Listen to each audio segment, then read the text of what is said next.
Assalamualaikum dan salam sejahtera. Kami dari kumpulan 2 kod UPU 3222 dari Universiti Pendidikan Sultan Idris. Dalam projek video SSR kali ini, kumpulan kami akan membawakan isu yang tidak asing lagi, iaitu isu penderaan kanak-kanak. Ini merupakan ahli kumpulan 2 yang terdiri daripada 10 orang ahli. Sebelum kita meneruskan tentang isu penderaan kanak-kanak, berikut merupakan sedikit pengenalan tentang apakah itu penderaan. Penderaan fizikal menurut Akta Kanak-Kanak 2001 adalah apabila seseorang kanak-kanak dicederakan dari segi fizikal menyebabkan kecederaan yang boleh dilihat pada mana-mana bahagian tubuh kanak-kanak itu akibat kekerasan atau penggunaan ejen yang disengajakan kepada tubuh kanak-kanak itu. Berdasarkan informasi dalam laman sesawang Jabatan Kebajikan Masyarakat Malaysia mengenai Dasar Perlindungan Kanak-Kanak Negara, penderaan kanak-kanak adalah satu pencabulan atau pelanggaran yang serius terhadap hak kanak-kanak untuk berkembang dalam keadaan sihat dan bermaruah di samping menyebabkan risiko dalam kelangsungan hidup mereka. Penderaan boleh dikategorikan kepada penderaan fizikal, emosi, seksual dan pengabaian. Terdapat 3 objektif dalam kempen video ini, iaitu yang pertama, meningkatkan kesedaran kepada masyarakat agar lebih cakna tentang isu penderaan kanak-kanak. Yang kedua, mengenal pasti faktor penderaan kanak-kanak yang semakin meningkat. Dan yang terakhir, melahirkan rasa empati dan mengeratkan kasih sayang masyarakat terhadap kanak-kanak. Terdapat 4 jenis penderaan yang berlaku terhadap kanak-kanak. Yang pertama adalah penderaan fizikal. Penderaan fizikal adalah kecederaan yang dilakukan oleh ibu bapa atau penjaga terhadap kanak-kanak secara sengaja atau berniat. Contohnya menendang, menumbuk, mencekik, memukul atau sesuatu yang boleh mendatangkan kecederaan seperti lebam, cala, pendarahan, patah tulang dan beberapa kes yang mendatangkan kematian. Yang kedua adalah penderaan seksual di mana pelibatan kanak-kanak dalam aktiviti seksual yang tidak difahami sepenuhnya apa yang sedang dilakukan. Contoh penderaan seksual termasuk perbuatan seks dengan kanak-kanak, rogol, mendedahkan alat kelamin, pelacuran kanak-kanak dan pornografi kanak-kanak. Yang ketiga adalah penderaan emosi.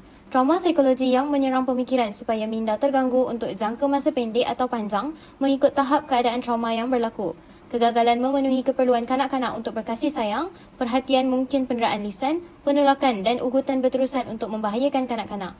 Ia mungkin juga merujuk kepada tingkah laku negatif ibu bapa atau penjaga terhadap kanak-kanak di bawah jagaan mereka sehingga mengakibatkan berlaku gangguan emosi terhadap kanak-kanak seperti kemurungan.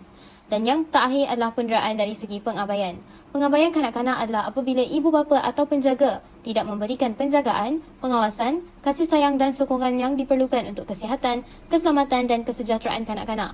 Pengabaian kanak-kanak termasuk pengabaian fizikal dan pengawasan yang tidak mencukupi, pengabaian emosi, pengabaian perubatan dan pengabaian pendidikan. Terdapat beberapa perkara yang membawa kepada penderaan kanak-kanak. Yang pertama adalah masalah institusi keluarga. Masalah institusi keluarga merupakan salah satu pemangkin berlakunya kes penderaan kanak-kanak. Kebanyakan kes penderaan kanak-kanak yang berlaku dilakukan oleh ibu bapa yang menghadapi konflik kekeluargaan seperti hubungan yang rapuh antara suami dan isteri sehingga menimbulkan pergaduhan dan akhirnya membawa kepada perceraian.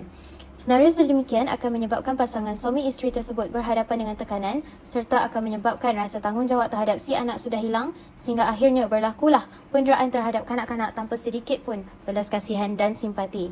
Yang kedua adalah kesempitan hidup. Kesempitan hidup juga menyumbang kepada kes penderaan kanak-kanak.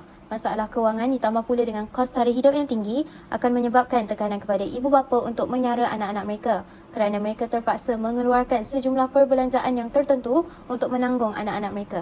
Hal ini demikian akan menimbulkan tekanan kepada ibu bapa sehingga menyebabkan mereka ini dengan sewenang-wenangnya menjadikan anak-anak mereka sebagai tempat untuk melepaskan geram sehingga membawa kepada penderaan. Yang terakhir adalah kurang penghayatan nilai agama. Ilmu agama merupakan tunggak utama yang akan menjamin keutuhan dan perpaduan sesebuah institusi keluarga serta nilai agama inilah yang perlu dipegang sebagai panduan yang terbaik dalam menguruskan keluarga.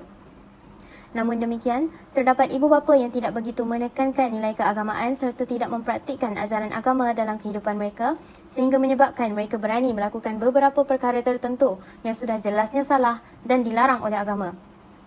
Hal ini demikian menyebabkan terdapat ibu bapa yang bersikap acuh tak acuh berkenaan tanggungjawab mereka terhadap anak mereka kerana sanggup mendera darah daging mereka sendiri tanpa mempedulikan kesan yang bakal berlaku akibat daripada perlakuan mereka itu.